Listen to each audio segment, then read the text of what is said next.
Uma decisão tomada pelo ministro Alexandre de Moraes fez com que facções como o PCC tenham sido beneficiadas diretamente. O caso é tão estranho que até mesmo o Ministério Público está cobrando explicações do ministro. Eu vou explicar toda essa história para você nesse vídeo, mas antes preciso abordar um outro acontecimento polêmico envolvendo o mesmo personagem, Alexandre de Moraes. Na última sexta-feira, 22 de agosto, ministros do Supremo Tribunal Federal participaram de um famoso fórum promovido por um certo grupo empresarial criado por políticos. Este evento, por sinal, já começou muito curioso pelo simples fato de ter sido realizado no Brasil, no Rio de Janeiro, sendo que normalmente acontecia em Nova York, nos Estados Unidos, ou em grandes cidades da Europa, como Londres, no Reino Unido, por exemplo. Coincidentemente, após Alexandre de Moraes ter sido sancionado através da Lei Magnitsky e também outros ministros terem perdido seus respectivos vistos, a organização do evento resolveu olhar para o território nacional. Enfim, nessa última sexta-feira, Moraes fez questão de novamente ser protagonista, mas não de forma positiva, é claro. Antes dele fazer uso da palavra, o seu colega de corte, André Mendonça, também discursou, e a fala dele incluía alguns pisões nos calos de Moraes, como, por exemplo, ao dizer que um magistrado deveria ser reconhecido pelo respeito e não pelo medo, e também por criticar o ativismo judicial e defender uma autocontenção. Pois bem, as palavras de Mendonça incendiaram ainda mais a cabeça de Alexandre de Moraes, e quando o ministro onipresente subiu no palco, era nítido o quanto ele estava da cara. Quanto às declarações feitas por ele, eu confesso que eu fiquei na dúvida se já haviam sido previamente escritas ou se foram incluídas após a fala de Mendonça.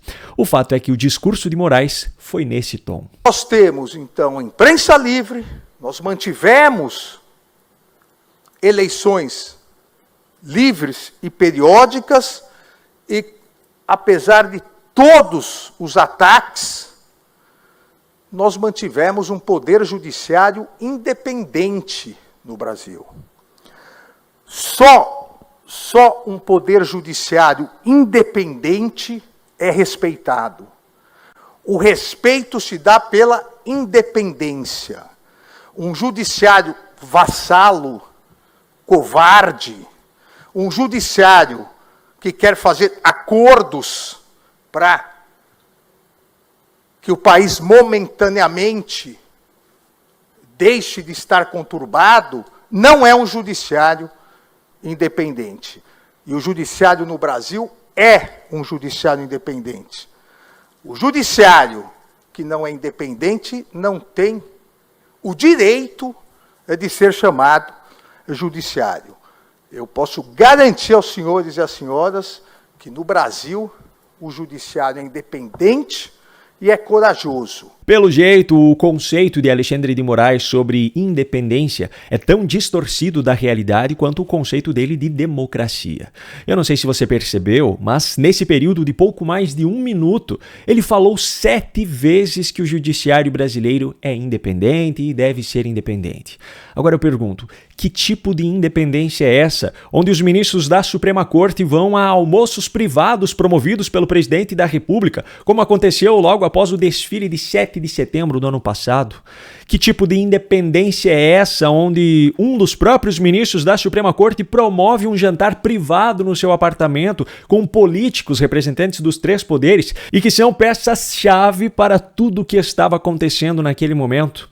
Nesse jantar, que ocorreu em março deste ano, por sinal, o prato principal foi Hugo Motta, o presidente da Câmara, que apareceu no dia seguinte com um discurso completamente diferente do que vinha dizendo até então e, coincidentemente, totalmente alinhado à visão de Moraes sobre os fatos. Nos últimos 40 anos, não vivemos mais as mazelas do período em que o Brasil não era democrático.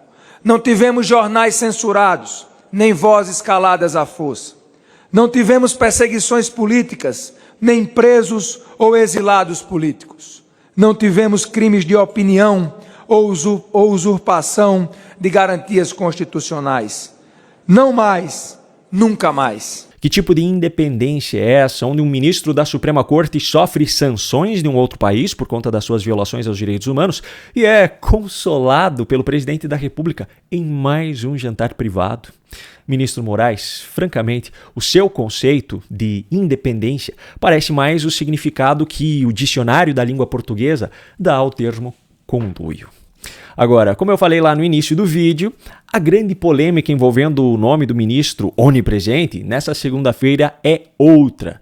Me permita explicar essa história. Na última quinta-feira, Alexandre de Moraes, em decisão monocrática, suspendeu todos os processos que discutem a validade do uso de provas encontradas a partir de dados do COAF, o Conselho de Controle de Atividades Financeiras. Essa decisão da última quinta é mais um capítulo de uma novela que já dura alguns anos. Em 2019, por exemplo, o Supremo Tribunal Federal havia reconhecido a legalidade do compartilhamento de relatórios do COAF em investigações criminais sem necessidade de autorização judicial, desde que preservado o sigilo das informações. Porém, agora a Procuradoria-Geral da República afirma que o STJ, que é o Superior Tribunal de Justiça, tem restringido esse entendimento em diversas decisões onde a Corte anulou provas produzidas com base em relatórios do COAF sem ordem judicial. Essas decisões levaram ao trancamento de inquéritos, revogação de prisões preventivas e liberação de bens apreendidos. Resumindo, tudo aquilo que faz com que o cidadão brasileiro tenha cada vez mais a visão de que esse é o país da impunidade. E então chegamos a essa decisão de Moraes tomada na última quinta. Sob o pretexto de preservar a eficácia do julgamento anterior do STF e conter a anulação de provas e o arquivamento de investigações relacionadas a crimes complexos, Moraes simplesmente suspendeu nacionalmente todos os processos pendentes relacionados a esse tema. Só que há uma série de consequências geradas por essa canetada do ministro. Essa decisão prejudica investigações como, por exemplo, da Operação Fim da Linha, que investiga a infiltração do PCC no sistema de transporte público da capital paulista. Outro exemplo de operação prejudicada por essa decisão é a Tácitos, que envolve policiais presos por corrupção e lavagem de dinheiro praticados em favor do PCC. Ou seja, essa decisão monocrática de Alexandre de Moraes acaba beneficiando diretamente facções criminosas. Bom, o resultado disso tudo é que, segundo o Ministério Público de São Paulo, em menos de 24 horas após a decisão de Moraes, o órgão já havia recebido comunicações de vários núcleos do GAECO relatando inúmeros pedidos de suspensão de investigações, revogação de prisões preventivas e derrubada de medidas cautelares, todos feitos pelas defesas de criminosos.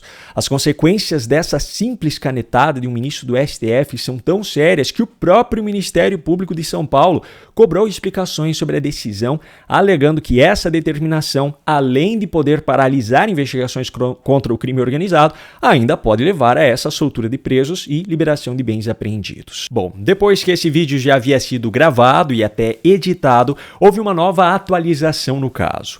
A pressão foi tanta que Moraes revisou parcialmente sua decisão anterior e agora, segundo ele próprio, não haverá prejuízo às investigações citadas anteriormente. Agora eu quero saber de você. A que conclusão você chegou com essa história?